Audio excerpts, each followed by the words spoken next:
Hi everybody, if you are watching this video, it means I was unable to attend class today, so I'm going to run through the slides as closely as possible as if I was actually there in front of you presenting them. So whenever we see a Pear Deck slide like this, obviously I'm not there to stop the lecture and wait for you to reply, and so just pause the video on your own, try to answer the question, and then continue the video, and then I'm going to give the explanation right away. So first question here, review about mitosis. So what is dragged to opposite ends of the cell during mitosis? At this point, hopefully, you would have paused the video, thought about the question, and now I'm going to talk about the answer. So the answer to this one is going to be B, individual sister chromatids. So that's what's going to be pulled to the opposite ends of the cell. During mitosis, we do not separate homologous chromosomes. That's only during the first round of meiosis, which we talked about last time.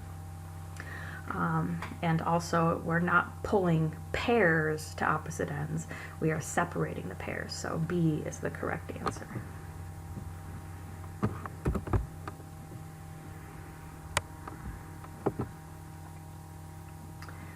Okay, question 2. Pairs of homologous chromosomes and sister chromatids can both be described as blank, but they cannot both be described as blank. So remember, the sister chromatids are completely identical. Those are those identical twins that are attached together at the centromere. I keep saying they're attached at the that they are paper clipped together at the centromere. And the homologous chromosomes, remember, those are the mother and the father versions of a chromosome. So a pair of homologous chromosomes is going to be two chromosomes that are the same length. They are not attached to each other, and they are going to have the same genes, but they might have different versions of those genes, whereas sister chromatids are completely identical. So the correct answer here is that they are both going to be the same length, but they cannot both be described as attached. The sister chromatids are attached to each other. Homologous chromosomes are not attached to each other. They temporarily attach to each other during recombination, during meiosis, but they are not normally attached to each other. What is created at the end of meiosis 1? So all of these should say cells after, not just two diploid. It should be two diploid cells. So what's created at the end of meiosis 1? Well, first of all, choose between 2 or 4. So we're going to eliminate C and D, because after meiosis 1 we have 2 cells. Now we have to decide if they're diploid or haploid. So the difference between diploid and haploid is the number of versions of each chromosome that's in the cell. And after meiosis 1, we have 2 haploid cells. Each of them has only one version of each chromosome. Each of them is going to have 2 chromatids of that version, but they're only going to have, the mother version or the father version. They're not going to have, of chromosome 1, for example, a long chromosome. They're not going to have the mother version and the father version of that long chromosome. So one version of each chromosome. So this one is B. Which of the following does a haploid cell never have?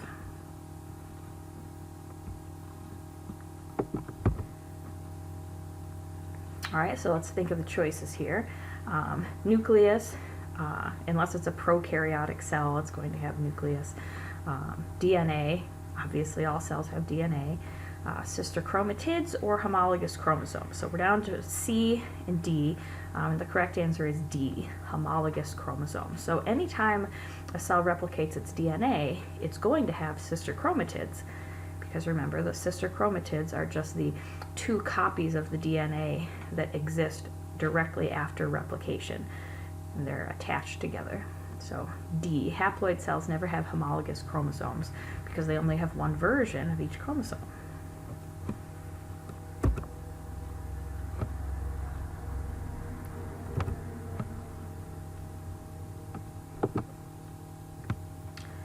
right, a few reminders. This is kind of just a review slide.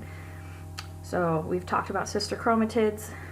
We talked about homologous chromosomes already. Feel free to, pause the video, read through this, make sure you understand it. Haploid versus diploid we've already mentioned.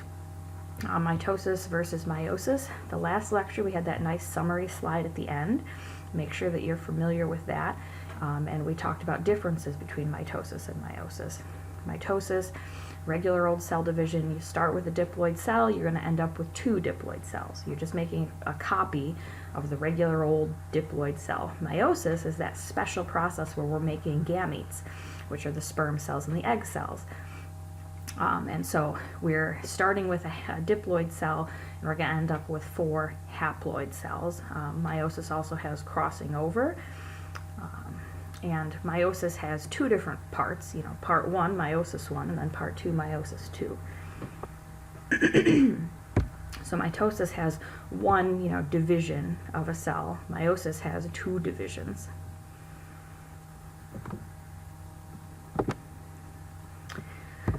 All right, so that was all review, from the last couple lectures.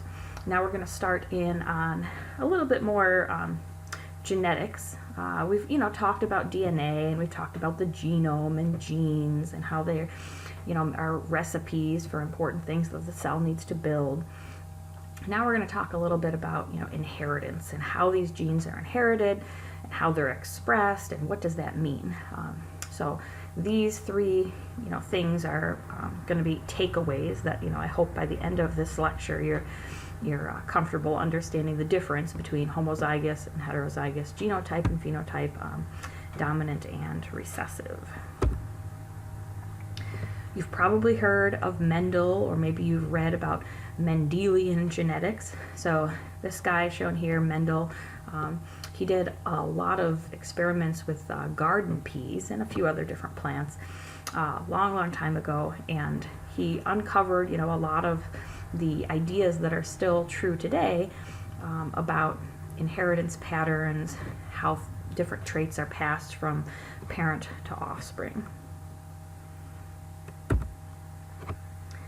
All right, so this slide we've seen before. When we have sexual reproduction, each parent is going to contribute 1 copy of each gene. We have our haploid gametes. They come together, they make our diploid offspring. So this is a recap of some genetic vocab that we've talked about before. Genes are the recipes for making things. The genome is, the total collection of all of those. Chromosomes are chunks of the genome. In eukaryotes, our genome is split up into these chromosomes, all these linear chunks. Prokaryotic genomes, of course, are a 1 circular chromosome. Every chromosome contains many genes. Diploid cells have 2 copies of each chromosome.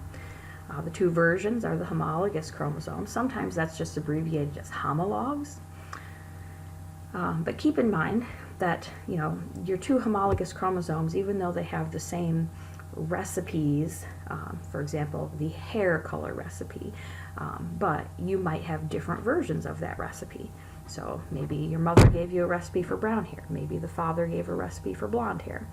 And these different versions are called alleles. So that's a word that we've maybe mentioned a couple times, but we haven't used it much in this course.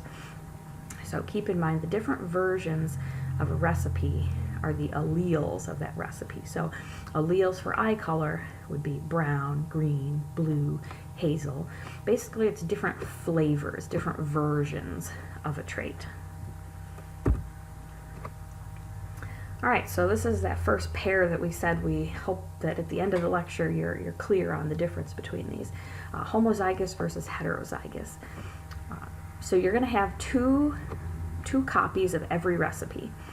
If those 2 copies are the same, for example, if we're talking about hair color, if your mother gave you a recipe for black hair and your father gave you that same recipe for black hair, you are homozygous for that recipe, for that gene. If you have 2 different versions for that gene, then you are called heterozygous for that gene. So, for example, maybe your mother gave you a recipe for black hair, but the hair color recipe that your father gave you is for red hair. So you would be heterozygous because for hair color, you have two different recipes for making hair color. Down here at the bottom where I have these stars, keep in mind that this is on a gene by gene basis. So you can't just say, so-and-so is homozygous.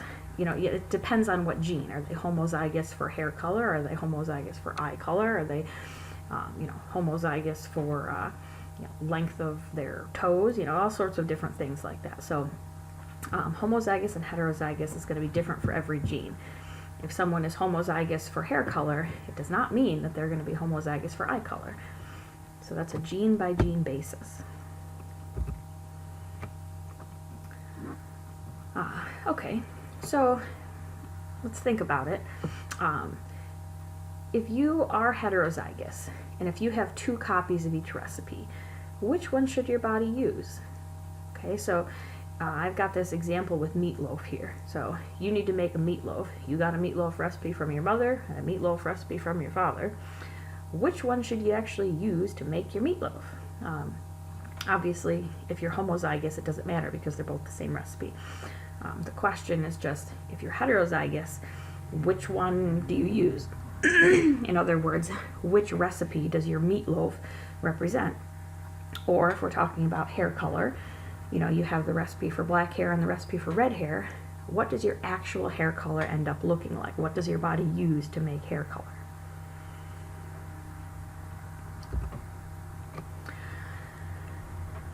And to answer that question, we're going to kind of walk through things the way that Mendel did, a long time ago. So as I said before, he was using pea plants, and the pea plants that he started using, he called them true breeding pea plants. True breeding means that every generation, again and again and again, the plants always looked the same. So he had, one garden that had these pea plants that had violet flowers, purple flowers, and he had one garden somewhere where the flowers were always white, again and again and again, always white flowers. So he said these were true breeding plants. Keep in mind, he didn't know what DNA was. It wasn't discovered at the time. He just knew that parents and offspring often resembled each other. So he thought that, when an offspring is created, there must be something that's passed along from parent to offspring, some sort of an essence. So he thought, okay, these purple plants are passing along purple flower essence to their progeny, to their offspring plants, and the white ones must be passing along white flower essence. So he didn't know about DNA. He just knew that something is passed along, and he was trying to figure out how that gets passed along and what causes the plants to have different colors. Anyhow, so back to true breeding. We now know that true breeding plants are homozygous plants. Okay, so the true breeding violet flowers only have recipes to make violet flowers, and the true breeding white flowers only have recipes to make white flowers.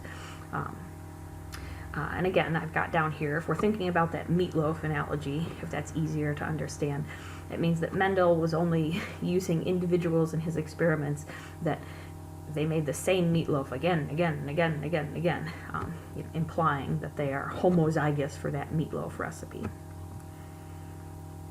All right, here's a question. So a gamete of a homozygous purple plant will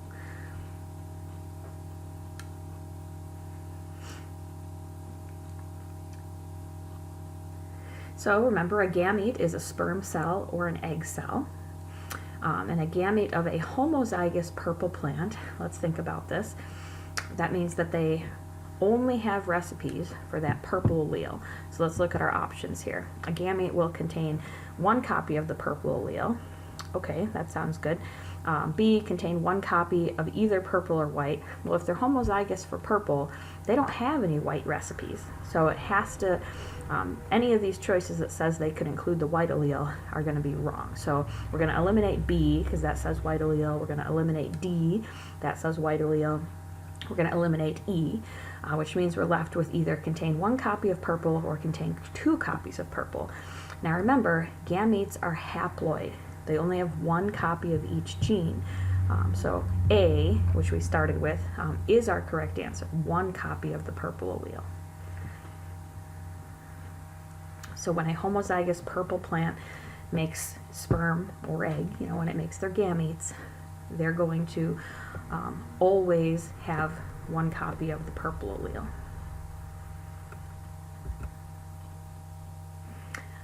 And if we look back here, that's exactly what we see. So true breeding homozygous plants only make gametes for the allele that they're homozygous for. We already talked about the purple one, but it would be the same thing for the white flowered plants. A true breeding homozygous, white plant would only be able to make gametes with that white flower recipe, with one copy of the white flower recipe.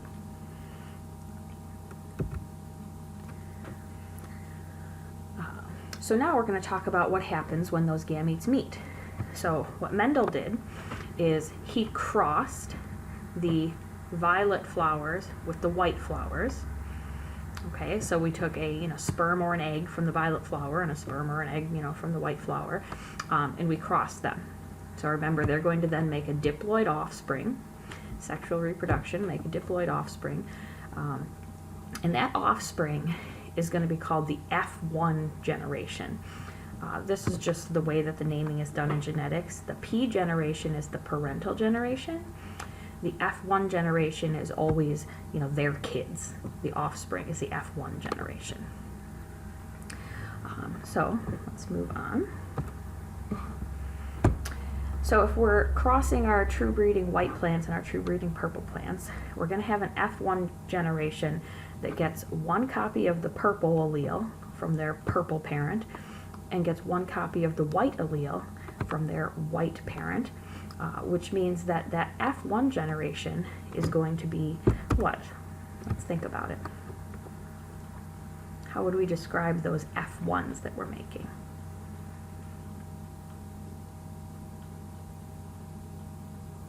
So they would be C, they would be heterozygous.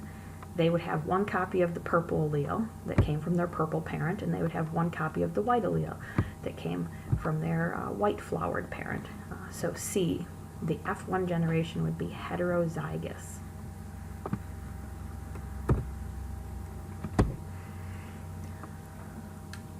Heterozygous would be their genotype, which is another way of saying their genetic description. Okay, so genotype. But the next question is, what color will those flowers be? So remember way back, now probably 5-6 slides ago, we had said if you have one copy of, if you have two different copies of a recipe, in this case, one copy of purple and one copy of white, what will the actual flowers be? So when these F1 plants grow up and they, sprout their flowers, what color will they be? They have a recipe to make purple, they have a recipe to make white. What will the flowers look like? So the color of the flower is the phenotype, the actual physical appearance. So genotype is the genetic description, in this case, heterozygous. The phenotype would be what color the flowers are. If we're thinking about meatloaf, we would say, okay, if a heterozygote had two different meatloaf recipes, what is the meatloaf actually like? Which recipe got used? Is it spicy meatloaf? Is it sweet meatloaf? So in terms of meatloaf, the phenotype would be, so maybe spicy, maybe sweet, maybe with peppers, that would be the phenotype. So the phenotype is always the actual, physical result.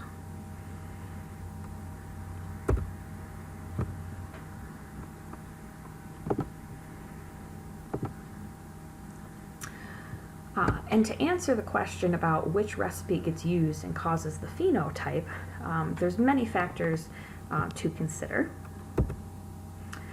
Sometimes, in a situation called classical dominance, there's going to be one allele that is dominant over the other.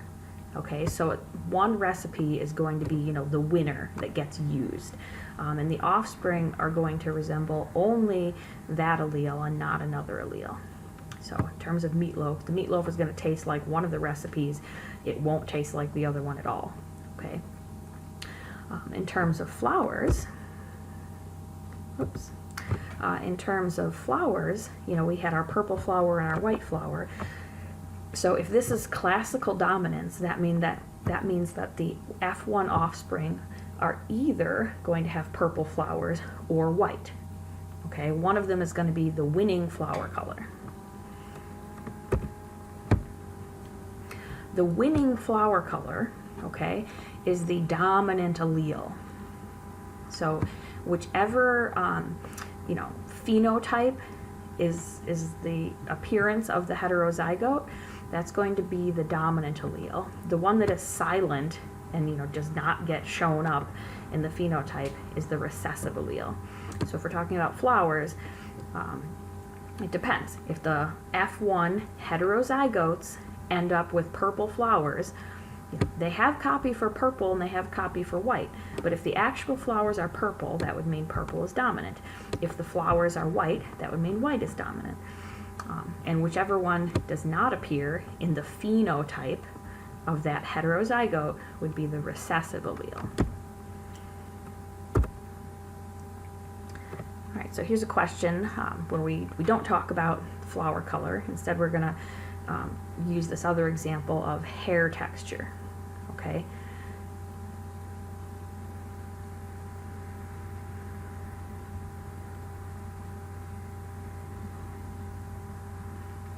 So if hair texture comes in two alleles, straight and curly, describe the phenotypes of each of these genotypes.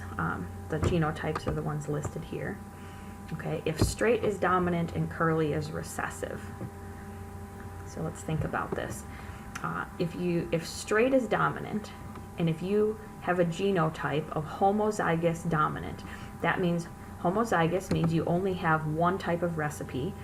Dominant means that it would be the dominant recipe. So we said straight hair is dominant. So if you have the genotype of homozygous dominant, that means that the two copies you have for hair texture are both to make straight hair, which means the only recipe homozygous dominants have for their hair texture is straight. Okay, so then let's think. The question was saying, what would the phenotype be?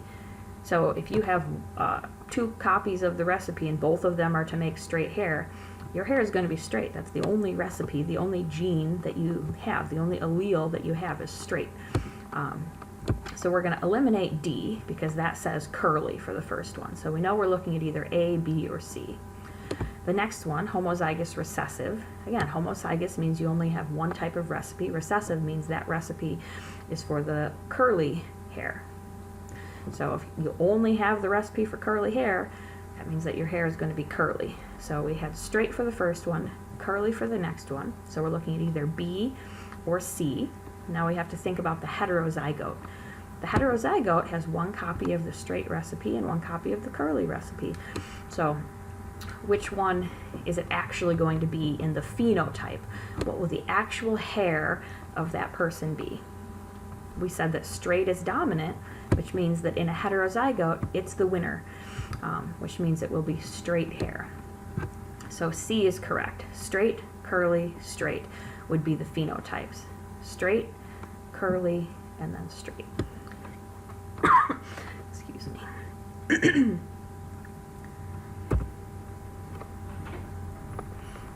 Okay, and for Mendel's plants here, the F1 generation all ended up being purple. Okay, so they all had purple flowers. Even though they had recipes to make purple flowers and they had recipes to make white flowers, they both, all of the F1s all had purple flowers. Okay, that means that purple was the allele, was the recipe that won out. Okay, it was the winner, which means that that one is going to be the dominant allele. The white flowers would be the recessive allele. So we have down here, genotype is going to be a heterozygote, which we decided a long time ago that the F1s would be a heterozygote. But they would have one copy of the purple allele, one copy of the white allele, and the phenotype, now we know, was purple. So figuring out which one is dominant or recessive, that's not something that you can figure out without actually breeding the plants and looking at the flowers. So Mendel had to wait until that F1 generation sprouted the flowers, Then he could look at the color and know that the phenotype was purple, meaning that purple was the dominant allele and white is the recessive allele. So in order to figure out which is dominant and which is recessive, you actually have to look at the heterozygote and physically look at what color they have, what color the flowers are, or what texture the hair color is, or what color the eyes are, you know, all of those types of traits. You actually have to look at the heterozygote and see what they look like.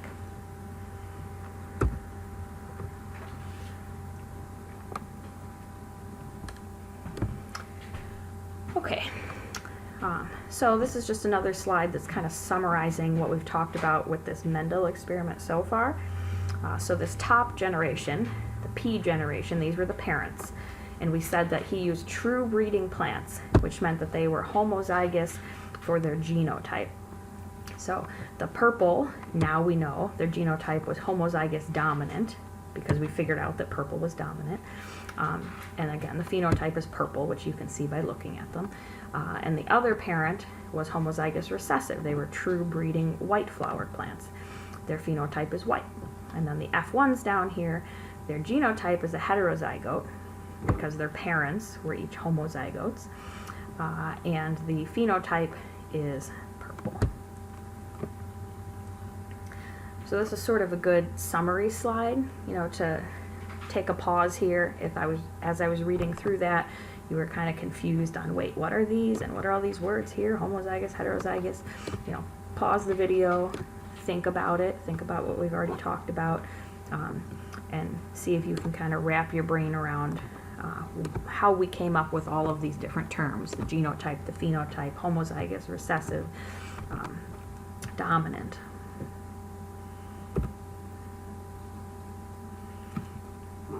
Okay, so far we've said that he crossed plants that were true breeding for purple flower color with the plants that were true breeding for the white flower color. That was the P generation. Okay, then we said that they had an F1 generation, and all of those heterozygotes had purple flowers or violet flowers. Next, so we're going to move on to the next phase of his experiment. He took that F1 generation and he mated it to itself. Okay, so yes, these are siblings, so there was a little bit of, you know, plant incest here, where he was taking F1 generation plant number 1, you know, a heterozygote with purple flowers, and he was crossing it with, you know, the brother or sister plant, also the F1 generation, also going to be a heterozygote with purple flowers, and he was crossing those together. And then the generation he got from that, he called the F2 generation. Okay, so the next generation is going to be F2.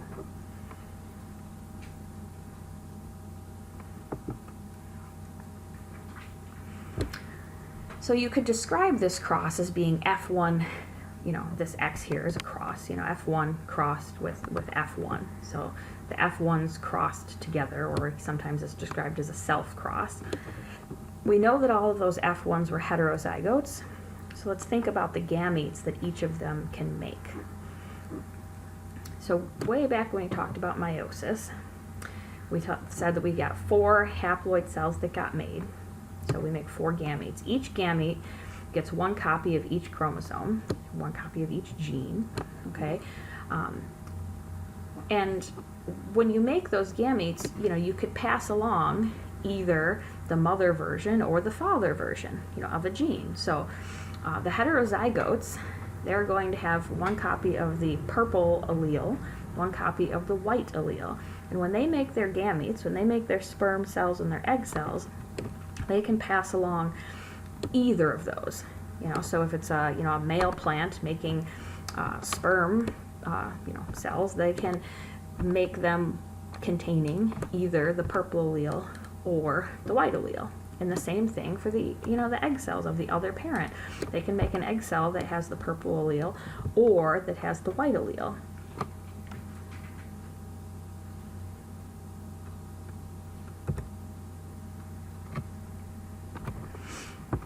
And it's about, you know, 50-50 odds of which one is passed along. So, you know, half the time, maybe a sperm will have the purple allele. Half the time, maybe it will have the white allele. So heterozygotes make their haploid gametes. Gametes get one of the copies, it can be either of them. So, you know, in theory, half the gametes are going to have the purple allele and half are going to have the white allele. So we'll think about that. So now that we're crossing two heterozygotes, it gets a little bit more complex than when we were crossing those true breeding homozygotes. Because remember, with the true breeders, the homozygous parents that we started with, we said, you know, the purple one can only pass along the purple recipe and the white one can only pass along the white recipe. But now with the heterozygote, they can pass along either of those recipes. So I have here that the F1, that is, you know, the mother plant, is going to pass along either the white gamete or purple, and the same thing for that F1 father. Remember, we're crossing two F1s. Each of them can make either white or purple gametes.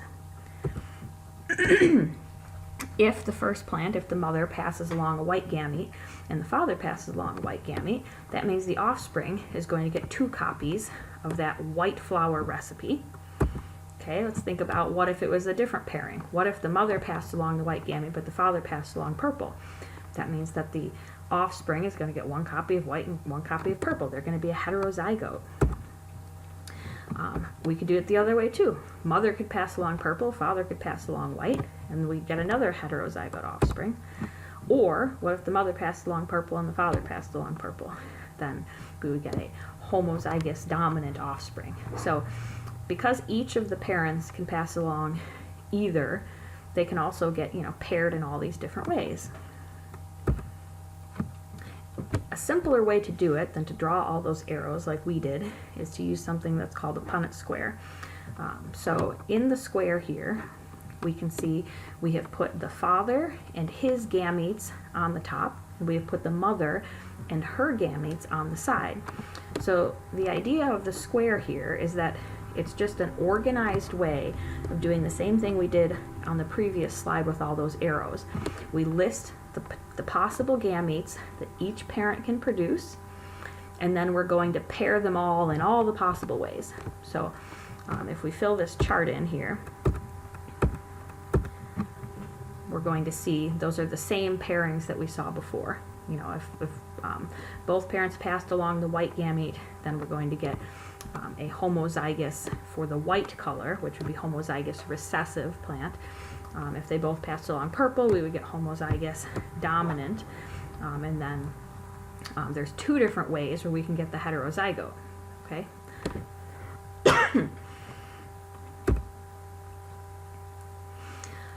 And so then these would be the genotypes, but we have to think now about what the phenotypes would be. So think on your own for a minute here about what all the phenotypes would be for these offspring that could possibly be created. So these were the possible pairings of gametes. So each of these boxes here would represent one of the, you know, potential offspring genotypes. So think about the phenotype for each of these.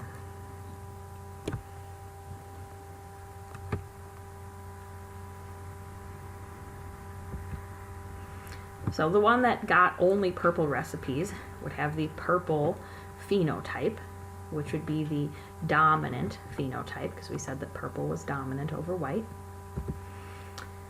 The heterozygotes are also going to be purple, because remember, if purple is dominant and they have one copy of purple and one copy of the white recipe, the purple dominant recipe is going to win out.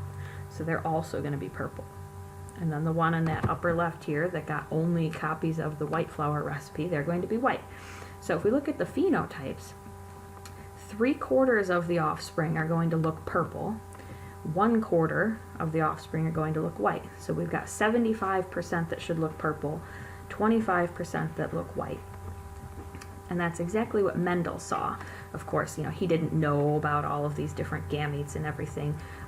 He simply made it as flowers and saw, okay, we've got 700-ish purple flowers, and then we've got, you know, 200 and something white flowers. So he saw, okay, we've got approximately, you know, 3/4 of the offspring that were purple and approximately 1/4 that were white. So he looked at that and then started thinking about, okay, what would give me this type of a ratio? How would I get that? And that's where he started to come up with these ideas about, okay, they're passing along a gamete, and then one of them is going to be dominant. So he took the data that he got from the flowers and tried to figure out a model that would make sense with it.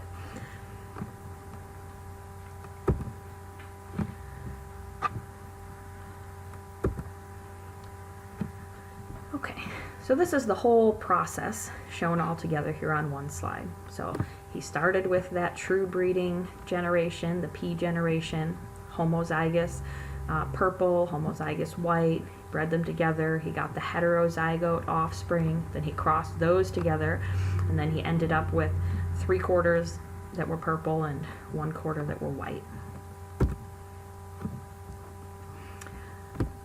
Okay, so far we've just been actually writing out purple or white in each of our examples, but often in genetics things are just abbreviated. So whenever there is a gene that has this classical dominance, meaning that it has one allele that's dominant and one allele that's recessive, the alleles are going to be labeled with the first letter of the dominant allele. Okay, and then the dominant one is going to be the capital version, and the recessive one is the lowercase version. For example, if we are looking at two alleles, the tall allele and the short allele, and if tall is dominant, that means that we're going to use the letter T. So the choices were, are we using T or are we using S? And we're going to look which one is dominant. Tall is dominant, so we're going to use T. And then we mean that the capital T is for tall and the lowercase t is for short. So it seems like it would make more sense to just use T for tall and S for short, but that doesn't tell you anything about which is dominant and which is recessive. So instead, we use one letter, but then we use capital versus lowercase to say which is dominant and which is recessive. So another example, purple and white, which we already talked about. So if the choices are, should we use P or should we use white? We're going to use P because that's the dominant one. And then the capital P is going to represent purple and the lowercase p is going to represent white.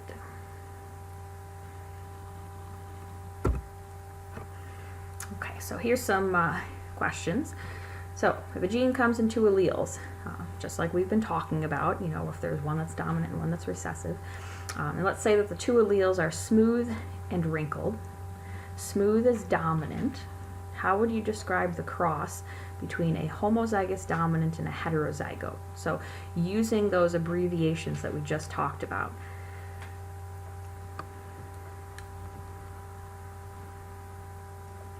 So our two alleles were smooth and wrinkled. Smooth is dominant. That means that we're going to use S. So now let's look at our cross here. So we should only have capital S's or lowercase s's. So we shouldn't be using W's at all because we want to use the same letter. Smooth is dominant, which means S is our letter. So we can eliminate A and C and D and E and G, which means our only choices now out of all those are going to be B or F, because those are the only ones that only have S's. And then we look here to see what was the cross. It was a homozygous dominant, meaning it has two copies of the dominant allele. So it's going to have two copies of big S. And then the heterozygote, which is going to have one big S and one little s, because it has one copy of smooth, the dominant allele, and one copy of wrinkled, the recessive allele. So our correct answer is going to be F. Big S crossed with big S, little s. All right, so here's a question, and I recommend doing a Punnett square for this. So what genotype ratios are going to be correct for this cross if the big H is for hairy? So here we're crossing big H by little h, little h. So think about each of those parents. Think about which types of gametes they can make.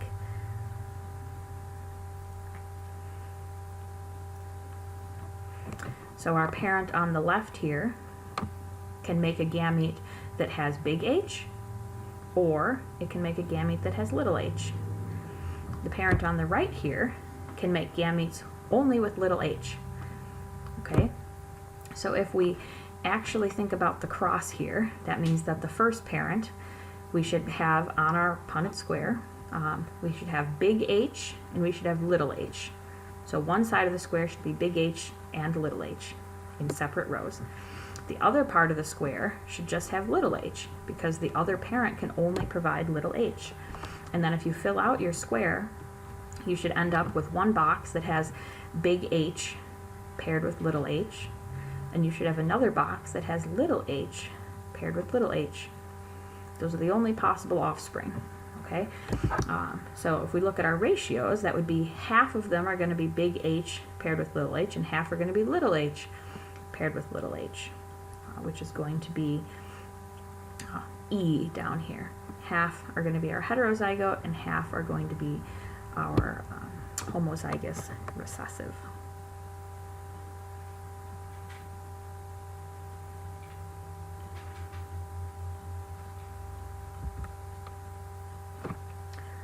All right, so what phenotype ratios would be correct for the offspring of this cross? Okay, so this is a different cross now, but you're going to think of it just the same way we did on the previous slide. So our first parent, they can only make gametes with big H. Our second parent can make gametes with either the big H or the little h. Okay, this is not the same as our last slide, but you think of it the same way. So that means that the possible combinations here are big H from this parent and big H from this parent, so big H, homozygous dominant, or big H from this parent, little h from this parent. So that would be heterozygotes. So our offspring are going to be half homozygous dominant, big H, and they're going to be half heterozygotes, big H, little h. But that's the genotype ratio, okay? This is asking about the phenotype. So then we'll think, okay, the homozygous dominant, the big H, is going to have the dominant phenotype, which we know the big H represented hairy, which means that's the dominant phenotype. So big H is going to be hairy. And if we look at big H, little h, the heterozygote is also going to have that dominant phenotype. Okay, right? Because if they have one big H and they have one little h, the big H is going to win out. Okay, so they are all going to be hairy. A.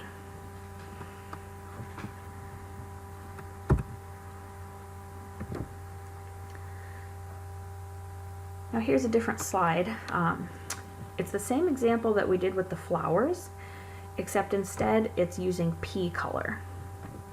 So we've got yellow peas and we have green peas, and they were true breeding homozygous. We have an F1 generation that's all heterozygotes, and then when we cross the heterozygotes with each other, the F2 generation here, we get that 3/4 of the dominant and 1/4 of the recessive allele. And then we get these different ratios for genotype and phenotype.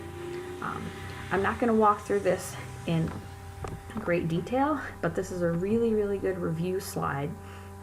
It does the same type of example we did with the flowers, the purple and the white flowers, but it lists out, the abbreviations for each of the genotypes. So I highly recommend that you, pause the video here, look through each of these steps, see if you can figure out where all these Y's come from and why they're capital Y's or why they're lowercase y's, and where do they get all these ratios at the bottom for genotype and phenotype.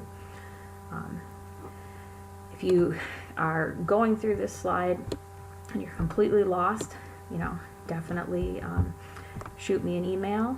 If you have another teacher filling in, then definitely ask them about this, because understanding this slide here, if you understand all this, it means you have a pretty good grasp of all the genetics that we've already talked about. If this is completely confusing to you and you have no idea what all these words mean and where they get all these letters, then you're going to have trouble. So we're going to talk more about genetics next time.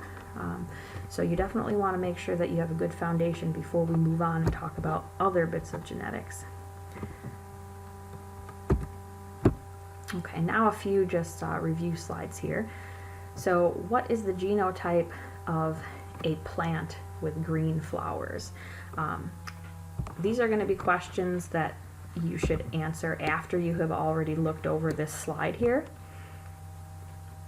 So look over the slide, then move on and try to answer those questions, because obviously you're going to have to understand which is dominant, which is recessive. Okay, so for those of you that have done that already, so what's the genotype of a plant with green flowers? It's going to be C, little y, little y. What's the genotype of a plant with yellow flowers? Well, it could either be A or it could be B, because both of those would have yellow flowers. So the correct answer to this one would be D, more info is required. If there was a choice that said, you know, either A or B, that would also be correct. Or if it said both A and B, that would be correct. C is definitely not correct, because C, that little y, means it has green flowers.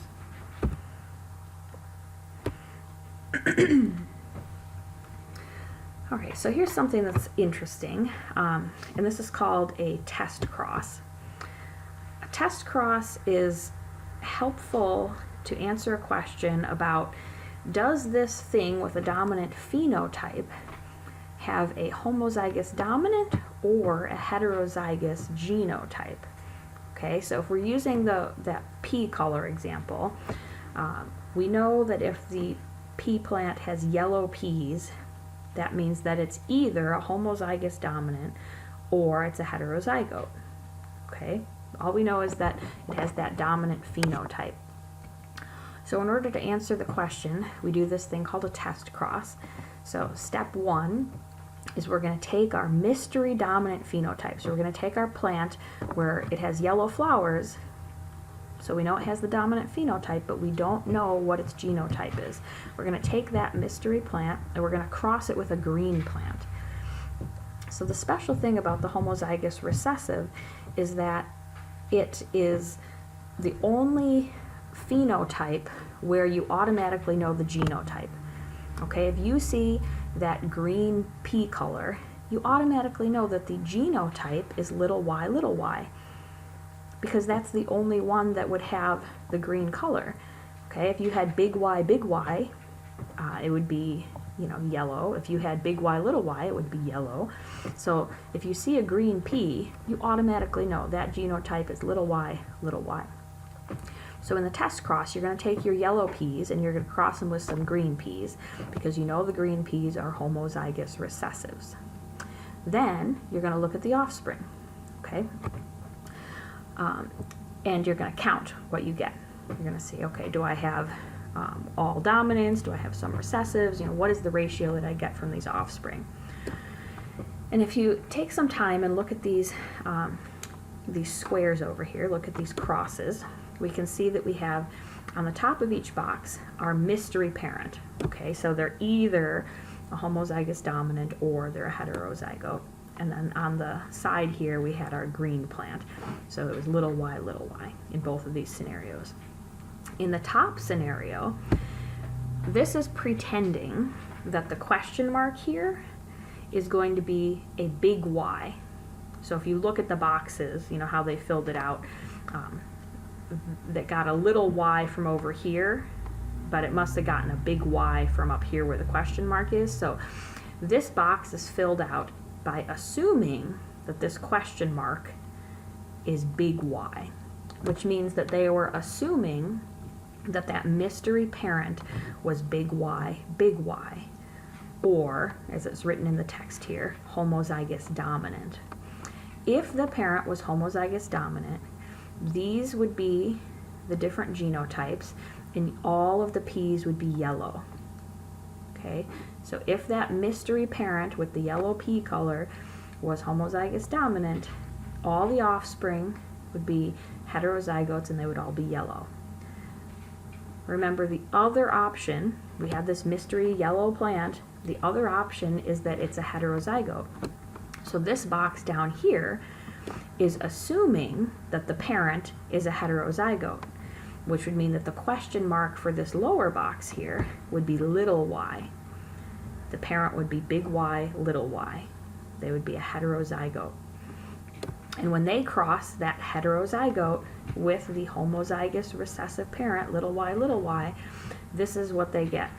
Okay, they get half of them that are big Y, little y, and they get half of them that are little y, and those would be green, because remember the homozygous recessives would have the green pea color.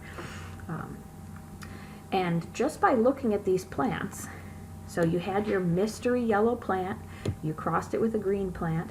If all the offspring had yellow pea color, that means that the original mystery plant was a homozygous dominant. If the plants that you get from crossing your mystery yellow plant with the green plant, if the offspring were half yellow and half green, that means that that original mystery parent was a heterozygote. Okay, so the whole point of doing a test cross is so that you can figure out, does your plant that has the dominant phenotype have a homozygous dominant genotype or a heterozygous genotype? And by looking at the offspring, that can tell you what the parent's genotype was. Okay, so the last thing that we're going to talk about today are pedigrees, which are basically genetic family trees. And this example here is for a disease that's a recessive genetic disorder called alkaptonuria, and individuals that have that disease are indicated in blue color, and they have the genotype little a. We know that that's their genotype because it's a recessive disorder, meaning that you have to have the homozygous recessive genotype in order to have the disorder. Unaffected individuals, meaning they don't have the disorder, have a yellow color in this pedigree, and they would have the genotype either big A or big A little a. Okay, so the healthiness would be the dominant phenotype, and having the disease or being affected with that disorder would be the recessive phenotype, the homozygous recessive genotype. Now, in a pedigree, the males are always indicated with squares. The females are always indicated with circles. So whenever you see a square shape, it means it's a male. Whenever you see a circular shape, it means that it's a female. And the pedigrees always go from top to bottom, meaning that the oldest people are at the top, and the youngest, most recently born, are going to be at the bottom. If you see two individuals that have a line connecting them, that means that they, have united, they're married, or they, had a child together. And then all of the lines that go down from that represent, the offspring of that union. So in this instance here, we had male number 1 that mated with female number 2, and they had this son with the genotype little a. And he, because of the blue color, because we know with that little a genotype he's going to be affected, has the disease. So this person over here married into the family, or at least had a child with this individual here. So this person is not a sister or a sibling at all of this person, because they do not connect to that parent union up here. They just married into the family, and now they have had a union with this individual. So pay attention to whether people are directly coming down the tree, or if they're just kind of added on from the side. So these people had a union, and then they had all 3 of these children here.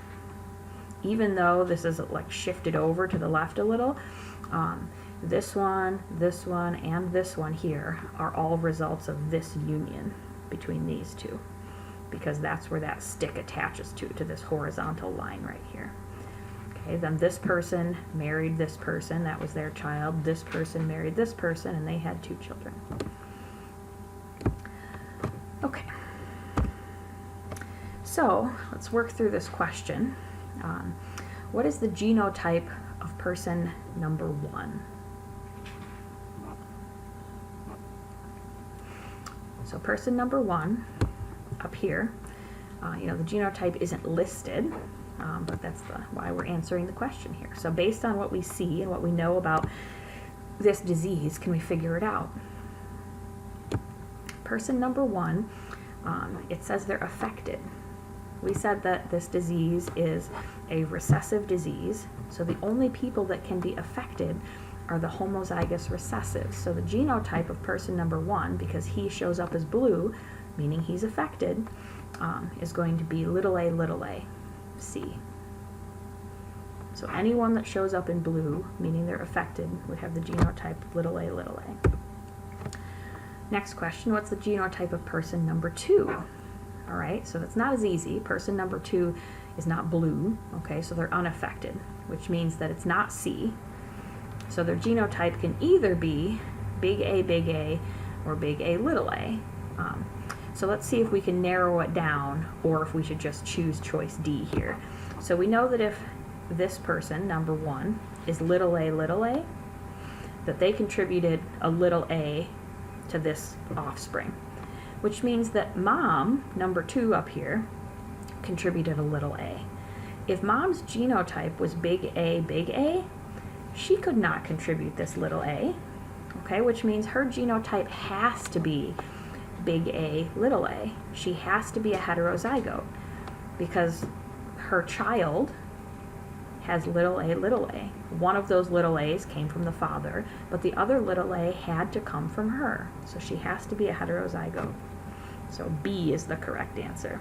If you picked D for this one, you're on the right track, but sometimes you can take that a step further and actually figure out if it's a big A, or big A, a. All right, what's the genotype of person number 3? Person number 3 is one of those people that marries into the family. Because they don't have the blue color, we know that just like the mother up here, they're either going to be big A, or big A. And we can see again that they have a parent that's a, which means that just like person number 2 up here, they would have to be big A, a.